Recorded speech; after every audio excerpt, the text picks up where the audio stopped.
¿Qué tal, familia? ¿Cómo están? Muy buenas noches, Dios les bendiga. Estamos en los rudimentos para la conversión. Es el segundo módulo aquí en el Centro de Transformación y Milagros, en la estrategia que tenemos nosotros como lo que llamamos consolidación. Así que soy el pastor David Monge del Centro de Transformación y Milagros Naucalpan y Ajusco. Así que vamos nosotros todos a iniciar esta clase. La clase pasada vimos lo que era el arrepentimiento intermitente. Hoy estamos viendo lo que es el arrepentimiento genuino. Vamos a ver primeramente lo que es Lucas capítulo 3 versículo 3 y dice así.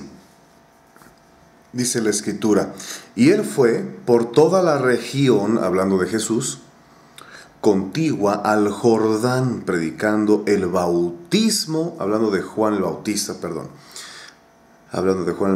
dice, predicando el bautismo del arrepentimiento para perdón de pecados. Bueno, fíjese nada más, sin arrepentimiento no hay perdón y tampoco hay vida, ya que es el principio para poder entrar en el reino de los cielos. Esa es la puerta. Mucha gente quiere entrar al reino de los cielos sin haberse arrepentido, sin haberse negado a todo esto, y pretende ser cristiano, asistir, pero necesita arrepentimiento. Es la puerta de entrada. La predicación de Juan el Bautista era arrepentidos porque el reino de los cielos se ha acercado. Es lo que él dice. Entonces, gente que no tenga un genuino arrepentimiento, porque vamos a ver lo que es el arrepentimiento genuino y el arrepentimiento falso. Entonces, vemos nosotros aquí que esta gente simplemente será como los hijos de Israel. ¿Qué pasó con los hijos de Israel? Bueno, vieron de cerca la tierra prometida, la tierra que fluía leche y miel. La vieron de cerca, estuvieron a punto de entrar, pero no entraron, no pudieron entrar. ¿Por qué? Porque necesitaban un cambio de mente. Y precisamente es lo que sugiere, es lo que define un arrepentimiento. Y lo vamos a ver más adelantito aquí en la clase. Es un cambio de mente. Pero bueno, ellos vieron Canaán y la vieron así maravillosa, la vieron abundante, la vieron muy generosa, la vieron increíble. Y sin embargo, no pudieron entrar. Para poder recibir el reino de los cielos, es necesario que nos preparemos para él, pero esta preparación es el arrepentimiento, ya que sólo así se puede establecer. Si no hay arrepentimiento, no se puede establecer nada en el corazón de la gente. Vaya, pero qué diferencia tan grande es un cristiano que llega a Cristo convertido, nacido de nuevo, y que llega con todo su corazón y que dice: Dios lo es todo, y lo que Dios me pida se lo voy a dar, todo, lo que sea, y a cualquier precio y a cualquier costo. Esos cristianos que verdaderamente lo dicen y que efectivamente lo cumplen, son cristianos que pueden ahora sí establecer, Dios puede establecer su reino en esos corazones. Es muy lamentable gente que se conforma nada más para tranquilizar su conciencia, asistir de vez en cuando a la iglesia, de vez en cuando ir a alguna actividad y pues sencillamente continúa su vida igual. Pero de lo que estamos hablando es de que estas personas no probarán las mieles de la tierra prometida, el sabor de la restauración, las mieles del nuevo nacimiento, si es que ellos no se arrepienten. Ellos no van a probar nada de eso. Estarán como los israelitas, por fuera, observando la tierra prometida nada más. Así que ellos pasaron 40 años viendo la tierra prometida solamente. Así que te invito a que prestes todavía mayor atención a esto. Muy bien, perfecto, continuamos. Vamos a ver Hechos capítulo 11, versículo 18. Dice así: entonces, oídas estas cosas, callaron y glorificaron a Dios diciendo: de manera que también a los gentiles, ha dado Dios arrepentimiento para vida. Eso es lo que Dios nos da, arrepentimiento para vida. Si tú, querido amigo, querida amiga, que estás viendo y que estás recibiendo estos rudimentos para la conversión, si tú te das cuenta que lo que necesitas es vida porque te sientes vacío, nada te llena, nada te ilusiona, nada te mata, nada te hace vivir, todo te mata, estás como muerto por dentro, estás como muerto en vida. Déjame decirte que Dios nos ha dado arrepentimiento, pero para vida. Y ese arrepentimiento nos puede dar a nosotros, sin duda, una verdadera vida. Mira, si intentamos establecer el reino de los cielos en nuestros corazones sin antes habernos arrepentido, sin habernos preparado, observe, para recibirlo, sería semejante a pretender construir un edificio, pero sin antes haber preparado la tierra y puesto los cimientos. Le voy a hacer esta pequeña analogía. Número 1, imagine usted un gran edificio. Vamos a pensar 5 pisos. Vamos a imaginar 5 pisos. Pero que ese edificio se las ingeniaron para construirlo de abajo hacia arriba sin tener cimientos. Todos prepararon columnas, todos prepararon paredes, pusieron pisos. Y que uno lo ve de fachada nada más, lo ve por fuera, pero por dentro se siente que tiembla y que es muy frágil y que cualquier aire, cualquier viento lo puede mover. ¿Sabe? Es así la vida de un cristiano que no ha probado el arrepentimiento, no ha preparado el corazón. Le explico. La predicación de Juan el Bautista fue: arrepentíos, porque el reino de los cielos se ha acercado. Quiere decir que ese reino de los cielos que se estaba acercando ya, solamente puede venir a nosotros, entrar a nosotros y establecerse en nosotros si nosotros nos arrepentimos. Por eso dice la palabra de Dios que Juan estaba diciendo: por esa razón, les decía él, prepárenle el camino para el reino. Inclusive Jesús les decía: el reino de los cielos se ha acercado. ¿Quién era el reino de los cielos? Jesús mismo es el reino de los cielos. Él es la institución, Él es la presidencia de este reino. Él contenía en su cuerpo mortal, en su mensaje, en su predicación, todo el reino de los cielos. Y para poderlo recibir, no cualquiera lo recibe, amigo, amiga. Lo recibe solamente aquella persona que puede arrepentirse de sus pecados verdaderamente. Así que continuamos. En medida que sea tu arrepentimiento, es en esa medida y es en esa misma profundidad que se establece el reino de Dios en ti. No puede haber cristianos, de ninguna manera, no pueden haber cristianos que digan: ya soy cristiano, pero que continúen con su vida pasada, que continúen con los malos hábitos, que continúen con los malos caracteres. No se puede, de ninguna manera. Entonces, vamos a ver de 2 clases de arrepentimiento. Segunda de Corintios, capítulo 7, y vamos a leer del versículo 8 al versículo 11. Ahí en sus hojas, usted lo tiene en su manual, tiene ahí la cita bíblica, puede leerla conmigo. Y dice así: porque aunque os contristé con la carta, o los entristecí con la carta, no me pesa. aunque entonces lo lamenté, porque veo que aquella carta, aunque por algún tiempo os contristó, ¿verdad? Ahora me gozo, no porque haya sido contristados ustedes, sino porque fuisteis contristados para arrepentimiento. Porque habéis sido contristados, ahora dice, según Dios, para que ninguna pérdida padecieseis por nuestra parte, porque la tristeza que es según Dios produce arrepentimiento. Grábese usted esto, la tristeza que es según Dios produce arrepentimiento.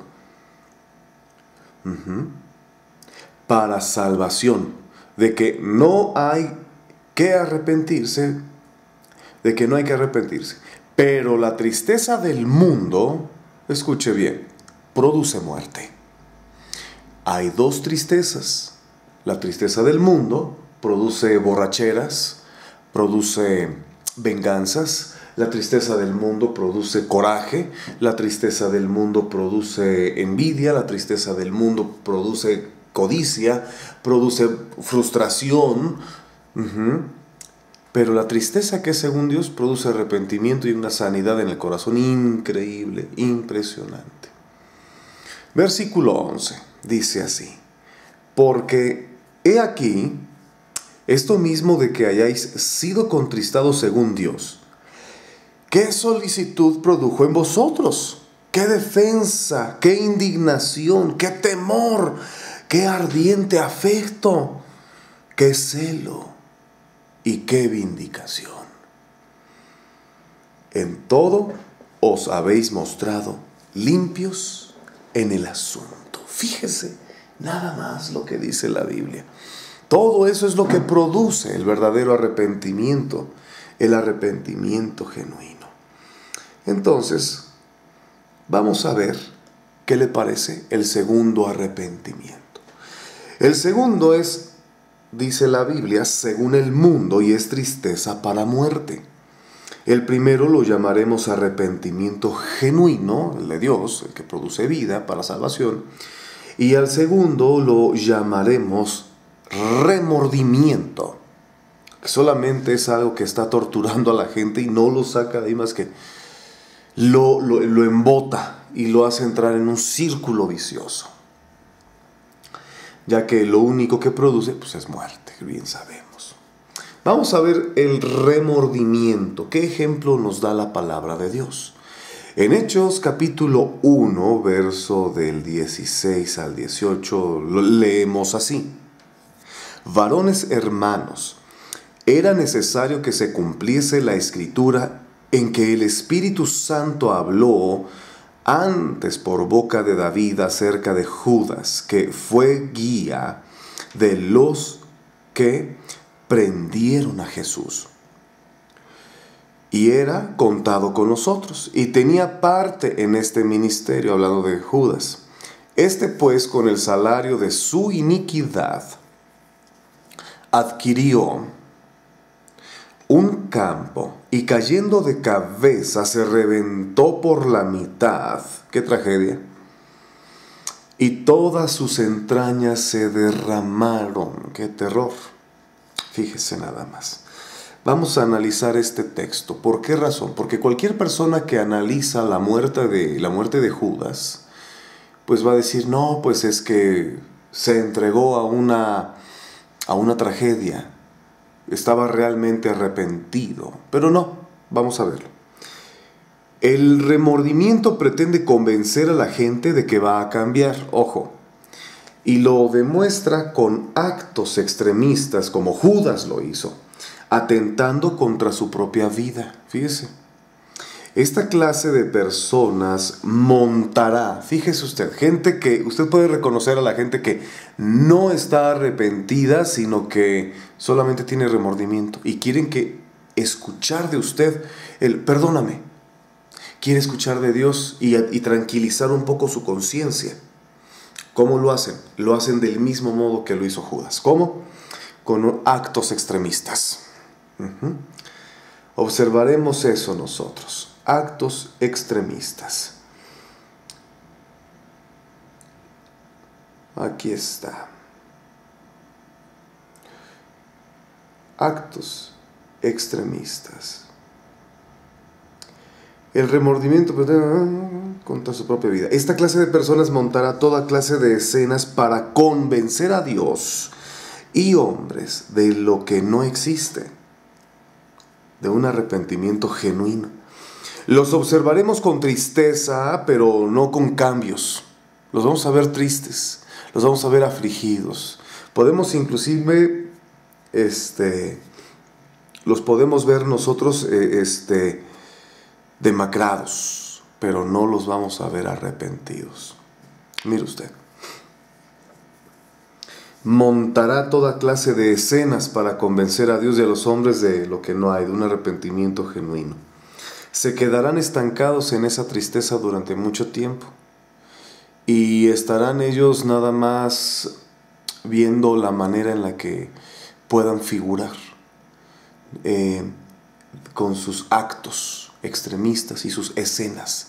Lloran mucho, hacen drama, publican cosas en Facebook que no. Entonces, así es como los observamos. El remordimiento es un autoengaño para las personas. Se hacen coco wash ellas mismas, de uno mismo, para no sustituir el pecado por una vida santa, porque efectivamente está dispuesto a realizar actos de extremismo, pero no frutos de arrepentimiento. Es difícil con esas personas. Quieren convencer, se dañan a sí mismos, se laceran para convencer de que están arrepentidos. Pero no, la única señal de que la gente está arrepentida es de que ya no lo hace. Ya las cuestiones emocionales están de lado, muy de lado, porque la propia definición de arrepentimiento que veremos más adelantito, nos vamos a dar cuenta que no figura nada emocional, sino frutos. Vamos a ver. Arrepentimiento genuino, Mateo 26, 75. Vamos a leer. Dice así. Entonces Pedro se acordó de las palabras de Jesús que le había dicho antes que cante el gallo, me negarás 3 veces. Y dice, saliendo fuera, lloró amargamente. ¿Por qué? Porque ahí había cantado ya el gallo, pues 3 veces. Este pasaje habla de los momentos después de Pedro haber negado al mismo Señor. ¿Cuántas veces lo negó? Lo negó 3 veces. Muy bien. ¿Y después qué pasó? Lloró amargamente. Este lloro y tristeza fue una decisión de su corazón hacia Dios. Y produjo no muerte, fíjense qué diferencia, sino vida, pues él se arrepintió y fue restaurado un poquito más adelante, unos 3 días después. Fíjese lo que dice Juan capítulo 21, versos del 15 al 17. Y ahí precisamente está la historia que narra el encuentro de Jesús nuestro Dios con Pedro. Vamos a ver. Dice así. Cuando hubieron comido, Jesús dijo a Simón Pedro, Simón, hijo de Jonás, ¿me amas más que estos? Le respondió, sí, Señor, tú sabes que te amo. Él le dijo, apacienta mis corderos. Volvió a decirle la segunda vez, Simón, hijo de Jonás, ¿me amas? Y le dice, Señor, tú sabes que te amo. Le dijo, pastorea mis ovejas. Le dijo la tercera vez, Simón, hijo de Jonás, ¿me amas? Pedro se entristeció de que le dijese la tercera vez, ¿me amas? Y le respondió, Señor, tú sabes todo. Tú sabes que te amo. Jesús le dijo: apacienta mis ovejas. Vamos a recordar algo muy interesante de esta charla. Número 1. ¿Cuántas veces negó Pedro a Jesús? 3. ¿Qué es lo que estaba haciendo el Señor Jesús al buscar de Pedro? Que 3 veces le dijese que lo amaba. ¿Qué es lo que estaba buscando? Lo estaba buscando él, eso mismo, entristecerlo. Porque en esa tristeza, él dijo: pero, híjole, pero es que si él sabe que yo lo amo, ¿por qué me está preguntando tanto? Porque ahora esa tristeza ya no era para arrepentimiento. Era una tristeza para restauración, porque era amor genuino. La diferencia lo vemos en el fruto. ¿Por qué lo vemos en el fruto? Pues simple y sencillamente lo vemos en el fruto, pues porque después de la tristeza y del remordimiento de Judas, va y se suicida, se ahorca y se despeña, buscando que la gente se enterara de algo que había hecho Judas. ¿Para qué? Para que el escándalo que él había propiciado vendiendo a Jesús por 30 monedas de plata, pues ahora fue un escándalo también su muerte, y convenciera a los demás. Pero el asunto es no convencemos al hombre, tenemos que convencernos primeramente a nosotros mismos. ¿Qué importancia el tener conocimiento de nuestras propias capacidades, de nuestros alcances, de nuestra mente, de toda la parte orgánica, de toda la parte espiritual, entélica, etérea que tenemos y que somos como una creación, una verdadera ingeniería nosotros? Entonces, así es como Jesús restaura a Pedro, con la misma tristeza. Primero lloró amargamente, y ahora la tristeza era no para llorar amargamente, sino era para amar, para que él dijera: pues él sabe que lo amo. Ahí fue donde se restauró. Vamos a ver una definición bíblica de este arrepentimiento. Isaías capítulo 40, versículos del 3 al 4, leemos: voz que clama en el desierto, preparad camino a Jehová, enderezad calzada en la soledad a nuestro Dios. Todo valle sea alzado,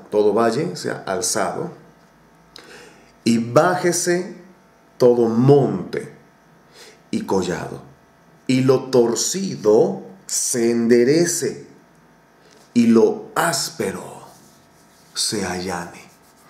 La definición teológica la vamos a ver. Bueno, vamos a verla.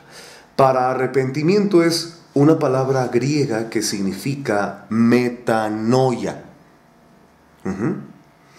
Y luego dice que es el giro o la dirección para recobrar el curso.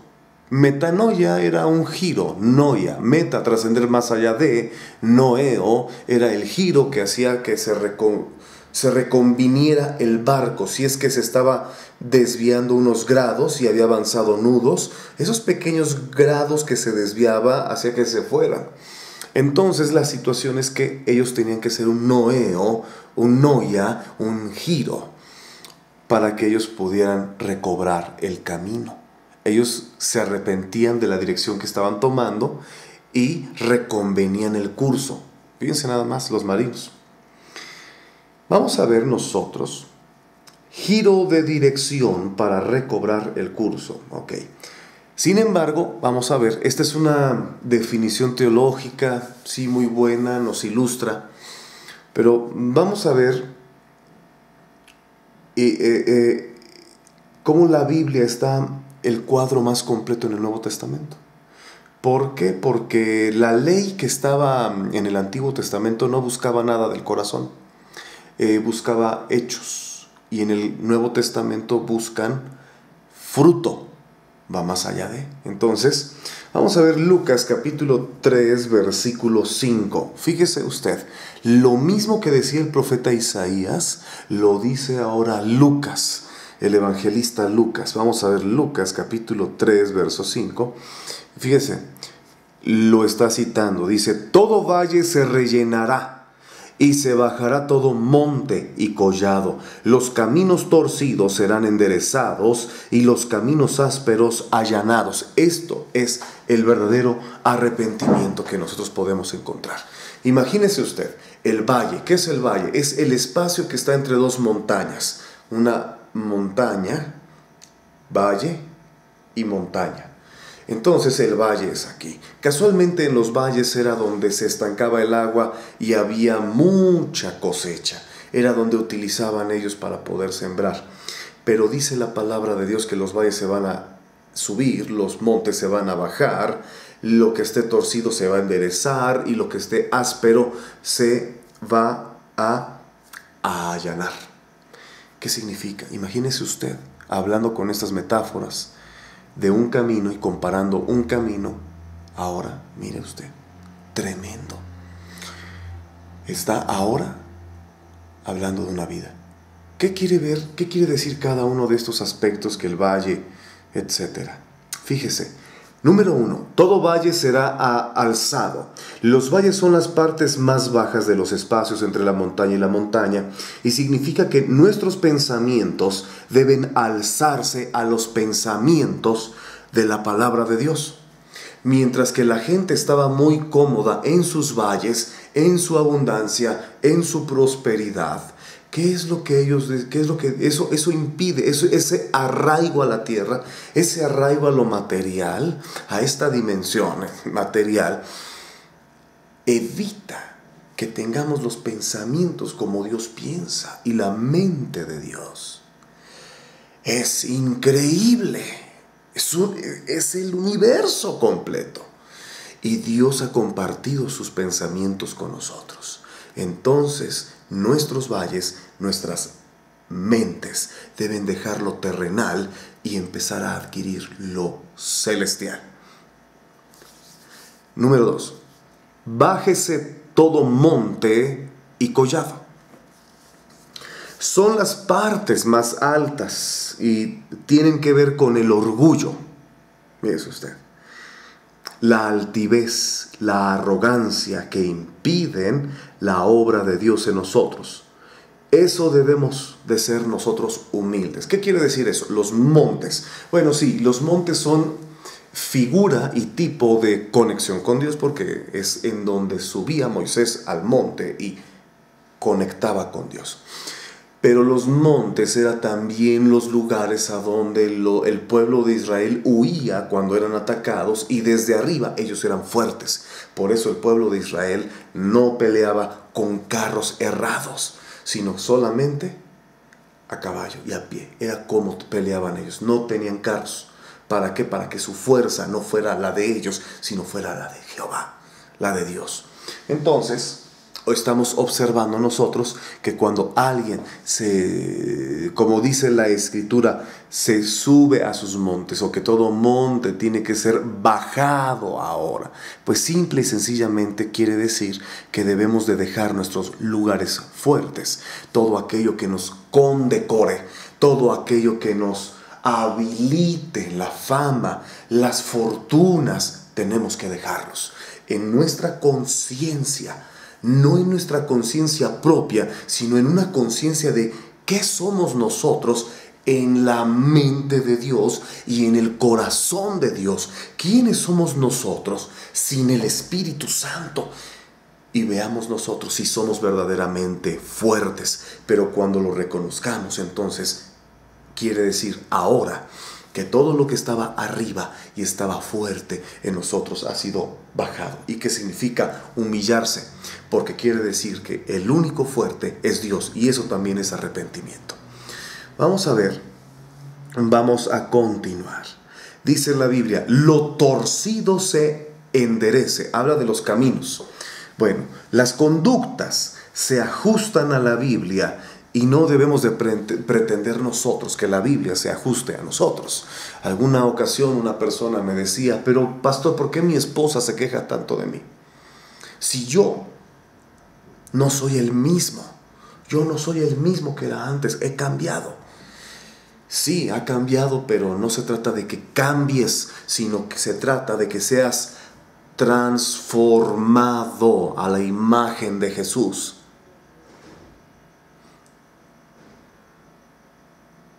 Y no que te conformes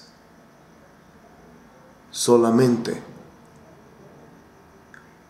No que te conformes solamente a que eres mejor, porque eso es humanismo.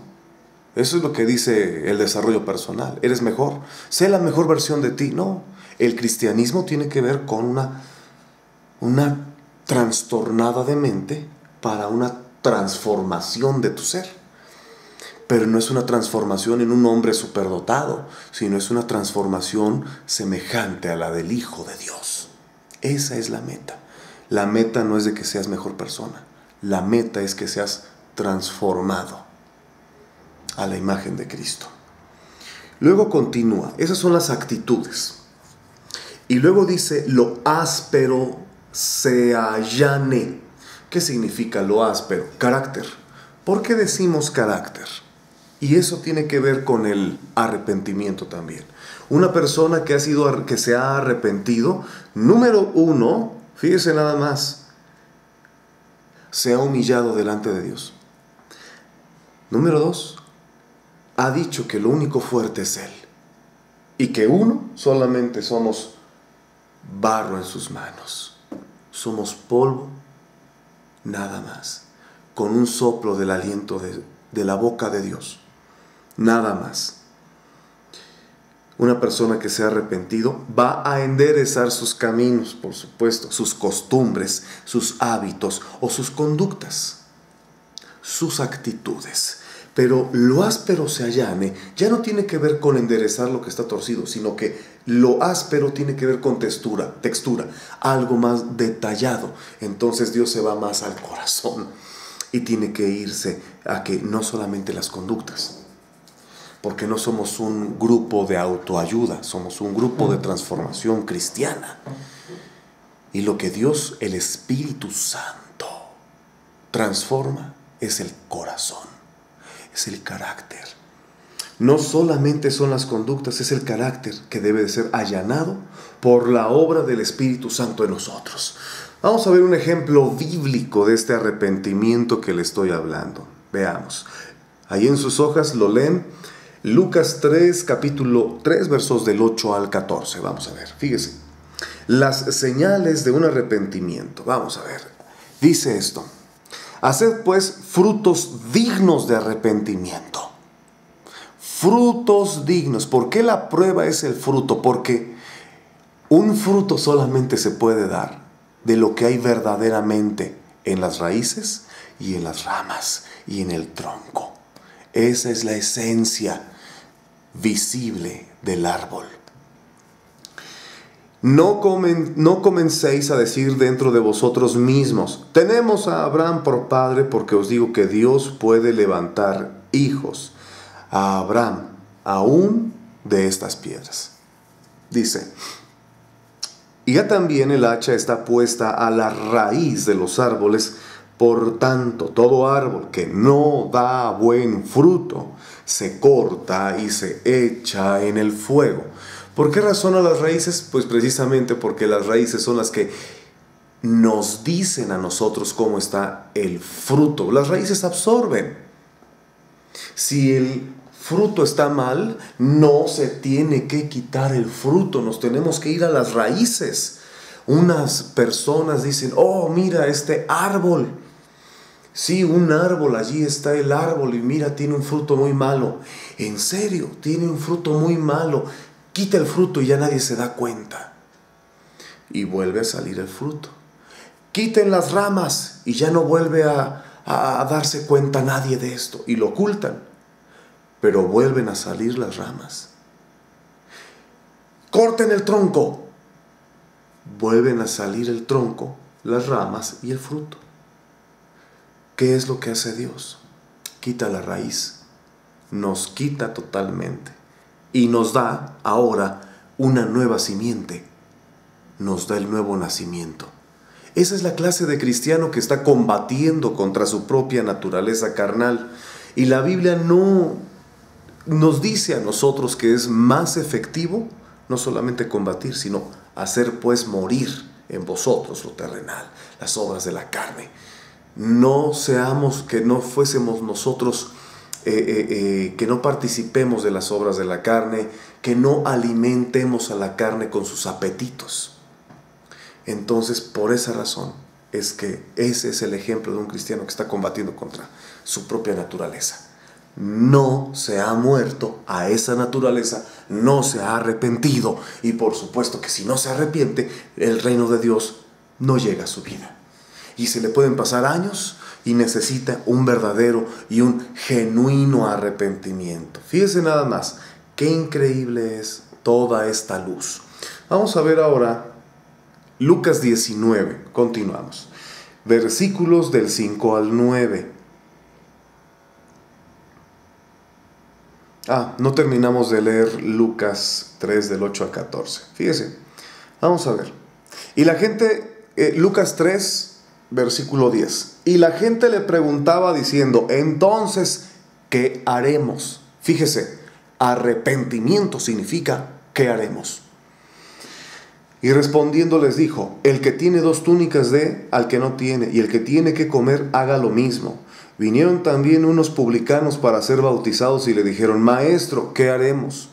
Él les dijo, no exijáis más de lo que os es ordenado. También le preguntaron unos soldados diciendo, ¿y nosotros qué haremos? Y les dijo, no hagáis extorsión a nadie, ni calumniéis, y contentaos con vuestro salario. Dice nada más que increíble. Contentaos, contentamiento. Tiene que ver con el arrepentimiento. Y es así como lo estamos comprendiendo nosotros. Ahora vamos a ver el ejemplo bíblico. ¿Qué es el ejemplo bíblico de arrepentimiento? Cambia. Tienes que cambiar. ¿Cómo se cambia? Naciendo de nuevo.